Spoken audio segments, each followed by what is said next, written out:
गृहमन्त्रीज्यू इधर उधर की बात किन? अख्तियारले विमानस्थलमा सेटिङ छ भनेर 9 पटक पत्र नै पठाउँदा चुपचाप किन? हिल्लो सरकारमा आएको उजुरीको केस क्लोज गर्न यति हतार किन? 2063 सालमा आफू श्रम मन्त्री हुँदाका निजी सचिव नै अहिले गृहमन्त्री हुँदा पनि आफ्नै निजी सचिव किन? 2073 सालमा आफू भौतिक पूर्वाधार मन्त्री हुँदाका निजी सचिवलाई अहिले कर्मचारी खटन पटनको जिम्मेवारी संयोग कि नियत? अख्तियारका डीआईजी को किन सरुवा फेरि फिर्ता किन? नियतमा खोट छैन भने छानबिनको दायरामा आउन यति डर किन? गिला रहेजनों से नहीं तेरी रहबरी का सवाल है। तेरी रहबरी का सवाल है भनेको तपाईको नेतृत्वमा प्रश्न हो भनेको। साहब जाफरी नामले परिचित बनारसी कवि सैयद विकर अहमद जाफरीको कविता अहिले नेपाली राजनीतिक बजारमा बडो चर्चामा छ।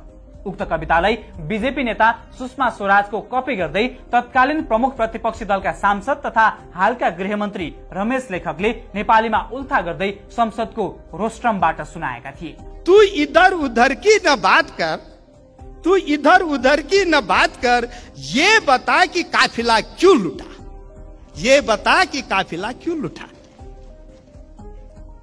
मुझे रहजनों से गिला नहीं, मुझे रहजनों से गिला नहीं। तपाई यताउताको कुरा नगर्नुस्, यो बताउनुस् कि तपाईले नेतृत्व गरेको काफिला किन लुटियो। पहिलो कुरा, मुझे रहजनों से गिला नहीं, मलाई काफिला लुट्नेहरूसँग कुनै शिकायत छैन, कुनै गुनासो छैन। उर्दूमा गिला भनेको शिकायत, गुनासो छैन। मुझे रहजनों से गिला नहीं, तेरी रहबरी का सवाल है, तेरी रहबरी का सवाल है भनेको तपाईको नेतृत्वमा प्रश्न हो भनेको। काफिला लुटिसक्यो, नहुने कुरा भइसक्यो। अब इधर उधर की बात गरेर उन्मुक्ति पाइन्छ। 2080 फागुन 24 गते तत्कालीन गृहमन्त्री रवि लामिछानेलाई टार्गेट गरेर सुनाइएको यो कविता अहिले उनकै लागि भारी परेको छ। रासोपा सांसद मनिष शाहले रमेश लेखकलाई उनकै शैलीमा उत्तर दिएका छन्। फारिक गोरखपुरीको शायरी याद छ कि छैन? तू इधर उधर की बात न कर, ये बता कि काफिला क्यों लूटा। मुझे गिला रहजनों से नहीं, तेरी रहबरी का सवाल है। यो सबै तपाईको नेतृत्वमा भएको लुट तन्त्र हो र यो हाम्रो मात्र आवाज होइन। यो सबैको जड हो भिजिट भिसा प्रकरण। उजुरी परेको विषयमा बेलैमा सही अनुसन्धान गरेको भए, अख्तियारले समस्या औल्याएका बेलामा अनुसन्धान गरेको भए लेखकलाई अहिले यो दलदलमा फस्नु पर्दैन थियो। आफ्नालाई जोगाउने खेलमा नलागेको भए अहिले संसदमा यसरी छटपटाउनै पर्ने थिएन। तर उनले त्यसो गरेनन्। उनले त्यति नगर्दा त्रिभुवन अन्तर्राष्ट्रिय विमानस्थल अध्यागमन कार्यालयमा अख्तियार दुरुपयोग अनुसन्धान आयोग पस्यो। कार्यालयमा छापा मारेर अख्तियारले महत्वपूर्ण कागजात र विद्युतीय डिभाइसहरू नियन्त्रणमा लियो। कार्यालयका प्रमुख तीर्थराज भट्टराईसँगै केही कर्मचारीलाई समेत नियन्त्रणमा लिएर केही समयमा छोडियो। खोज्दै जाँदा प्रश्नको औला गृहमन्त्री र गृह मन्त्रालय तर्फ नै सोझियो। चोरको खुट्टो थुत भन्दा चोरले खुट्टा खुम्च्या जस्तै अख्तियार आउँदैछ रे भन्ने सुनेपछि रातारात सरुवाको खेल चल्यो। जेठ 7 गते अख्तियारको फन्दामा परेका सहसचिव तीर्थराज भट्टराईको अघिल्लो दिन जेठ 6 गते मात्रै त्यहाँबाट सरुवा भएको थियो, किनकि अख्तियारले एक्सन लिने कुरा अगाडि नै लिक भएको थियो। अब तपाईलाई गृह मन्त्रालयमा बसेर त्यत्रा हजारौं कर्मचारीको नेतृत्व गर्ने गृहमन्त्री एकजना कर्मचारी जोगाउन लागे होलान् र भन्ने लाग्ला। तर तीर्थराज भट्टराई गृहमन्त्री लेखकका लागि फगत एक कर्मचारी मात्रै थिएनन् भन्ने कुरा विभिन्न तथ्यले पुष्टि हुन्छ। रमेश लेखक गृहमन्त्री हुँदा विमानस्थल अध्यागमन कार्यालयका तत्कालीन प्रमुख थिए सुरेश पन्थी। उनी त्यहाँ कार्यरत भएको 4 महिना पुग्दै थियो। सामान्यतः कार्यालय प्रमुखहरू हरेक एक वर्षमा सरुवा गर्ने गरिन्छ। तर लेखकले गृहमन्त्री बन्ने बित्तिकै असोज 23 मा उनको ठाउँमा तीर्थराज भट्टराईलाई लगे।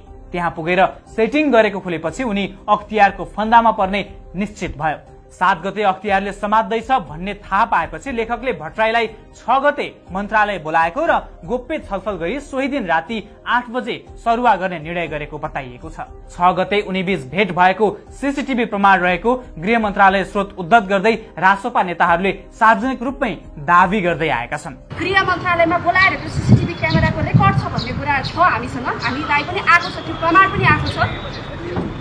उहाँको कार्यकक्षमा जबकि एउटा मन्त्रीलाई भेट्न हत्तपत्त पाइँदैन, तर विवादित कर्मचारी उहाँको कार्यकक्षमा गएर त्यस पछाडिबाट सरुवा भएको भन्ने कुराहरू आएको छ। अनि यी विषयमा अब हाम्रो मन्त्री बारवाला मन्त्रीले हामीले बताइरहनु पर्यो, उहाँमाथि भरोसा गरिराख्ने अवस्था आउँछ त, सिर्जना हुन्छ त। तीर्थ भट्टराई अध्यागमन कार्यालय पुगेपछि सेटिङमै भारतीय गुण्डा नायके लरेन्स बिश्नोई समूहका 2 सदस्य सुन तस्करीमा संलग्न व्यक्तिहरू पनि बिना एनओसी नेपालबाट अन्य देश पुगेको थाहा पाएपछि भारतले समेत खोजी नीति गरेको थियो। त्यस क्रममा भट्टराईलाई गृह मन्त्रालयले स्पष्टीकरण समेत सोधेको थियो, तर उनले उक्त दिन सर्भर बिग्रिएको भन्दै जवाफ दिएका थिए। भारतको चासोपछि एकै दिन 7 जना उपसचिव र अध्यागमन अधिकृतहरूको सरुवा भए पनि ती कर्मचारीका नेतृत्वकर्ता तीर्थ भट्टराईलाई भने केही पनि गरिएन। यति भएपछि तीर्थराज भट्टराई गृहमन्त्रीका लागि एक सहसचिव मात्रै थिएनन् भन्ने कुरालाई प्रमाण पुगेन र? गृहमन्त्रीको इधर उधर यतिमा मात्रै सीमित छैन। अहिले प्रश्न गृहमन्त्रीका स्वकीय सचिव बद्री तिवारीदेखि कर्मचारी प्रशासन महाशाखाका महासचिव छवि रिजालको भूमिकामाथि पनि उठिरहेको छ। बद्री तिवारी यसअघि 2063 सालमा लेखक श्रम मन्त्री हुँदा पनि निजी सचिव बनेका थिए। उनी 2074 र 2078 मा तत्कालीन प्रधानमन्त्री शेरबहादुर देउवाका निजी सचिव बनेका थिए। अहिले फेरि उनै तिवारी गृहमन्त्री लेखकको निजी सचिवका रूपमा कार्यरत छन्।